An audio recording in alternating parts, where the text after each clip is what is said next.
Abe Simon was an American heavyweight boxer who was born to a Jewish parents in Richmond Hill on the 30th of May 1913. He was 6 feet 4 inches tall and weighed about 260 pounds. He had hands that are larger than the average size. His broad shoulders and large facial features reminded me of Thanos in a fiction movie. Abe Simon was a very huge heavyweight fighter who was considered as a giant by many. He was known briefly for his heroic prowess as the Knight of Woodhaven Boulevard after beating up 3 pro-Nazi members who were part of the German-American Bund who supported Hitler in the 1930s. He attended John Adams High School. He was featured as a player in his high school football team. This was where he got introduced into boxing. During the football match in school, he broke the legs of an opposing team. This caught the eyes of boxing promoters and admiration for his gigantic stature. During the game, the boxing promoters and the crowd paid close attention to his strength and agility and tried to persuade him into pursuing boxing, that he could have a profit-making career and also would be trained by the legendary Freddie Brown. Freddie Brown was known for training great champs like Rocky Marciano, Roberto Duran, Larry Holmes, and Rocky Graziano.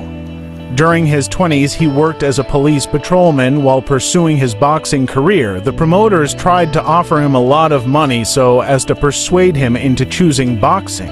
On March 1935, at the age of 21, he made his professional debut by knocking out Jim Dowling at the Jamaica Arena in New York. He also went on to winning his next 13 fights, and all were nearly by knockouts. One notable fight in the early stage of his career was against Buddy Parr, who knocked him out in 3 rounds in 1937. On January 22, 1940, he fought Willie Reddish and was dropped twice in the match. Willie Reddish smashed Simon's jaw and body with his right swings and left hooks and won easily. Before this match in 1940, Abe Simon won Reddish in a 4th round TKO in Philadelphia. On February 12, 1940, Abe Simon and Jersey Joe Walcott went into battle in the ring. This match was considered as one of his memorable victories in a ramp-up to the heavyweight title. A heavyweight in every sense, he benefited from a remarkable 62-pound weight advantage in the match and was behind in points in the first 5 rounds. Simon unleashed a tremendous right to the mouth of Walcott to 30 to into the 6th, causing the knockout. And Walcott barely moved as he was counted out by the referee. In a well-attended match against a known opponent, Simon defeated Eddie Blunt in a 10-round points decision at the Meadowbrook Bowl in Newark, New Jersey on May 20, 1940. The last 3 rounds were fought in a heavy rain in the outdoor arena. Simon outweighed Blunt by 28 pounds and persevered to pull off the win with a points victory. In one of his best-known victories, he defeated Roscoe Tolles on December 6, 1940, in a unanimous decision of 10 rounds before a crowd of 5,000 at Detroit Olympia Stadium. At the end of the match, boxing promoter Mike Jacobs announced his intention of pairing Abe Simon with Joe Louis for the heavyweight championship. Abe Simon fights better at close range and was unaffected by few punches to the jaw. In October 7, 1940, he had a massive win over Finland's Gunnar Barland in a 10-round points decision at New York St. Nicholas Arena. The match was heavily publicized. Barland was soundly defeated, suffering a cut eye and chin early in the match, and winning no more than 2 of the 10 rounds. On March 21, 1941, in his attempt to the World Heavyweight Championship, he lost to Joe Louis, who was the heavyweight champion, before a crowd of over 1,900 people at Detroit's Olympia Stadium in a 13th round technical knockout.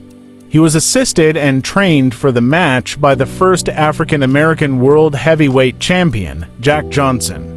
In the most valiant effort of his career against his powerful adversary, many ringside's experts gave Simon the 2nd, 4th, 6th, 10th, and 11th rounds. When Joe Louis knocked him down in the 1st round, it was the first knockdown of his professional career. Simon even managed to stagger Joe Louis briefly in the 7th, though the fight was called off in the 13th round by the referee after he went down repeatedly. His ability to withstand the punches of Joe Louis and win up to 4 rounds established him as a serious contender in his career. On March 27, 1942, he lost again to Joe Louis in his second attempt for the heavyweight title, in the 6th-round technical knockout at Madison Square Garden. The center was filled with 18,000 fans. Simon fought through an aggressive attack by Louis, struggling into the 4th round and connecting with a few blows before getting a brutal attack in the opening of the 6th round. Joe Louis was combating for the Army and was looking more fitter than his first appearance match with Abe Simon. He aimed for a quick knockout in order to avoid injuries as he received no purse for the fight. The match was beneficial for Army Relief Fund and also helped boost the reputation of both boxes. Even after his second fight with Joe Louis, he was still following up his career in law enforcement. In 1942, he became the Deputy Police Commissioner of Long Beach. He also had a short-time career as a boxing referee from 1947 to 1956 in New York Arena. Abe Simon had a total of 47 fights, 36 wins, 25 wins by knockout, 10 losses, and 1 draws in his boxing career. He lived almost all through his adult life on 215th Street in Long Island's Bayside Hills in Queens, New York. In 1957, he began working as a detective at Roosevelt Raceway, and after suffering from arthritis, in 1966, he switched to public relations. He died on October 24, 1969, at Meadowbrook Hospital in East Meadow, Long Island, leaving his wife and 2 children. Prior to his death, he had been working in his public relations job for the Roosevelt Raceway when he suffered a serious heart attack. May his soul keep resting in peace.